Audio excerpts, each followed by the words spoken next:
Hi guys, so people are asking in the comment box कि सोप्रा में क्या क्या क्वेश्चंस पूछे जाते हैं. Okay, so let me tell you one thing that I am a Java developer and मैंने technical lead के लिए वहाँ अप्लाई किया था, उसके लिए मैं सेलेक्टेड हुआ था. सो मैं उसी पर्टिकुलर प्रोफाइल से के लिए आपको बता सकता हूँ. सॉरी फॉर अनदर प्रोफाइल, क्योंकि मैं एज अ जावा डेवलपर हूँ तो मुझे उसके आंसर्स उसके क्वेश्चंस ज़्यादा पता हैं. ठीक है. And for specifically for the Sopra जो क्वेश्चन मुझसे पूछे गए थे, दैट इज सबसे इंपॉर्टेंट था कि आप as a technical lead apply कर रहे हो तो आपके कोर कॉन्सेप्ट बहुत ही क्लियर होने चाहिए. ठीक है, बहुत ही क्लियर होने चाहिए. कलेक्शंस आपका बहुत अच्छे से क्लियर होना चाहिए. आपका आपका ऊप्स कॉन्सेप्ट बहुत अच्छे से क्लियर होना चाहिए. एंड आप अगर सोप्रा अगर आप बैकएंड डेवलपर हो like me, so rest API में आप बहुत अच्छे होने चाहिए. आपको सारी पोस्ट पुट गेट डिलीट सब अच्छे से पता होना चाहिए. ठीक है, अपडेट पैच सब अच्छे से पता होना चाहिए. कोशिश करिए कि सारे S T T P responses के कोड आपको याद होने चाहिए कि कौन सा कोड किस पर्टिकुलर पर्पज से काम आता है. लाइक एक रेंज होती है उनकी 200 300 400, ऐसे आपको अच्छे से पता होना चाहिए. And one more thing is that कि जब भी आप इंटरव्यू दे रहे हैं तो एक चीज़ और, आपने अभी तक जो टास्क अपने प्रीवियस कंपनीज में किए हुए हैं उसको भी फोकस करिए, क्योंकि इंटरव्यूज आपसे वो भी चीज़ें पूछ सकता है अबाउट योर प्रोजेक्ट. अगर आप अपने प्रोजेक्ट को लेके क्लियर नहीं हैं तो सॉरी यार, फिर चांस सेलेक्ट होना मुश्किल होता है. क्योंकि अगर आप प्रीवियस कंपनी में अपने प्रोजेक्ट को लेकर क्लियर नहीं है तो वो भी सोचेगा कि इस कंपनी में कैसे होगा. Okay, so sorry for that. आपको ये नहीं करना है. आपको अपने प्रोजेक्ट की क्लैरिफिकेशन बहुत ही अच्छे से होनी चाहिए. एंड एक्सेप्शन हैंडलिंग आपको अच्छे से आना चाहिए. एरर हैंडलिंग आपको अच्छे से आना चाहिए. थ्रोज ये सब आपको अच्छे से पता होना चाहिए. एंड अगर आप जावा डेवलपर हो तो आपको पता होना चाहिए कि जावा 17 में कौन से अपडेट्स हैं, 18 में कौन से अपडेट्स हैं, 8 में कौन से अपडेट्स हैं, स्ट्रीम एपीआई, ठीक है, ऑप्शनल क्लासेस आपको अच्छे से ही पता होना चाहिए. And if you are the Java developer in 2022, you have to work on Java 17.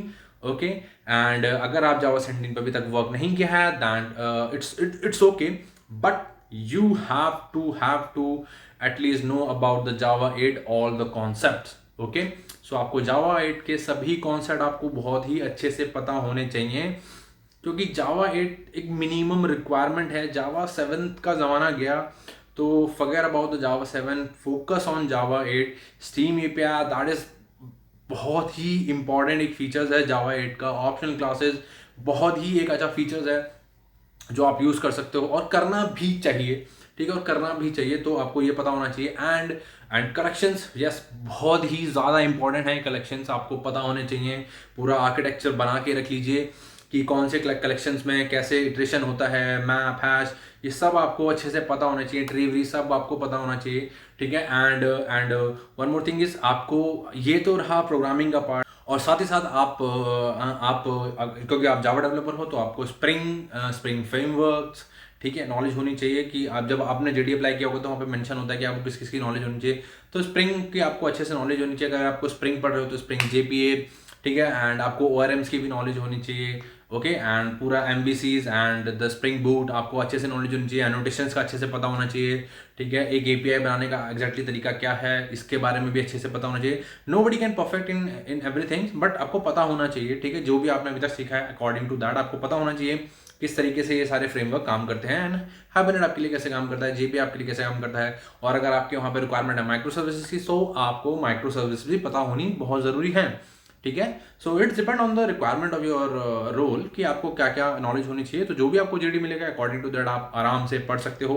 And lead आप अप्लाई कर रहे हैं, इज दैट मीन कि आपको ध्यान रखना है कि आपने किसी ना किसी एक स्क्रम प्रोसेस पे और अजाइल प्रोसेस पे काम किया होना चाहिए. ओके, क्योंकि ये एक MNCs की रिक्वायरमेंट होती है for specially for the leader. क्योंकि अगर आपको नहीं पता होगा तो आप अपने बंदों को क्या सिखाओगे. ठीक है, सो आपको ये चीज़ पता होनी चाहिए. आप जीरा या फिर जो भी अदर्स टूल्स आते हैं उनसे आप अवेयर होने चाहिए. ठीक है, एंड सोना क्यूब्स हो गया एंड गिट लैब्स, ठीक है, सारी रिपोजिटरी SVN गिट, इनसे आप फेमिलियर होने चाहिए कि किस तरीके से इन चीज़ों को यूज़ किया जाता है. ठीक है, एंड किस तरीके से आप अगर अगर देखिए अब it's depend on the position, it's depend on the positions कि आप एग्जैक्टली किस पर्टिकुलर पोजीशन के लिए अप्लाई कर रहे हो. ठीक है, अगर आपका काम क्लाउड से रिलेटेड होने वाला है तो आप ऑब्वियसली आपको स्प्रिंग क्लाउड और क्लाउड सब कुछ आना चाहिए अच्छे से, तभी आप वहाँ पे सर्वाइव कर पाओगे इंटरव्यू में, सॉरी। एंड या one more thing is about that, अगर आप जावा हो, और हो सकता है कि it's depend on the particular project, कि हो सकता है वो आपसे मेमोरी मैनेजमेंट के बारे में भी पूछ ले। जावा में मेमोरी मैनेजमेंट बहुत ही इंपॉर्टेंट कॉन्सेप्ट है, ठीक है। एंड अगर आपका प्रोजेक्ट कुछ फेमिलियर विद है, जहाँ पे मल्टी थ्रेडिंग्स का काम हो रहा है, मल्टीपल थ्रेडिंग्स यूज़ हो रही हैं, तो भाई आपको आपको फोकस कर रहना चाहिए। और मेरे हिसाब से जब आप इंटरव्यू देने जाओ तो आप मल्टी थ्रेडिंग भी क्लियर कॉन्सेप्ट करके जाना चाहिए। अगर आपने कभी काम नहीं किया है, it's okay, but at least verbal knowledge आपको एटलीस्ट होनी चाहिए कि क्या होता है, क्या क्या चीज़ें होती हैं अंदर उसके, ठीक है। आपको इसकी नॉलेज बहुत अच्छे से होनी चाहिए ताकि आप वर्बली बता पाओ। क्योंकि जो जो पर्सन इंटरव्यू ले रहा होता है वो उससे भी इंप्रेस हो सकता है कि अगर बंदे ने काम नहीं किया है तो एटलीस्ट फॉर द इंटरव्यू उसने वो चीज़ रीड की है, ताकि वो कुछ ना कुछ बता पाए, ठीक है। तो आपको ये भी कर लेना चाहिए साथ में। And one more thing is that कि I am not sure about that, but it's depend on the interviewer. मेरे हिसाब से आपका कम्युनिकेशन स्किल अच्छा होना चाहिए। आई एम नॉट सेइंग कि बहुत ही ज़्यादा अच्छा होना चाहिए। यू आर लाइक आप यू आर दो 100% एक्सपर्ट होने चाहिए हो, लेकिन कम्युनिकेशन स्किल ऐसा होना चाहिए कि आप अपनी बात को एक्सप्लेन कर सको और उनकी बात को समझ सको। Because if you are going to apply in this company, so it's may be हो सकता है आपको क्लाइंट से तो आई थिंक बात नहीं करनी पड़ेगी for the as a developer, but you have to talk to other developers who are available in other countries, and they do not know about our language. So English is the common language between us. So हम उसमें आपको बात करनी चाहिए, तो आपका communication इस level पे होना चाहिए कि आप उनसे कॉन्वर्सेशन कर सको और चीज़ों को समझ सको। बिकॉज एज अ टेक्निकलिटी अगर आप किसी पर्टिकुलर प्रोजेक्ट में असाइन होते हो और आपको केटी दी जाती है और you are not familiar with, you are not good with your communication skills, so यार प्रोजेक्ट समझने में बहुत प्रॉब्लम हो सकती है। Okay, so work on your communication skills and I think that's it for experience person. ये enough है। इतना अगर आप कर लोगे तो बहुत है।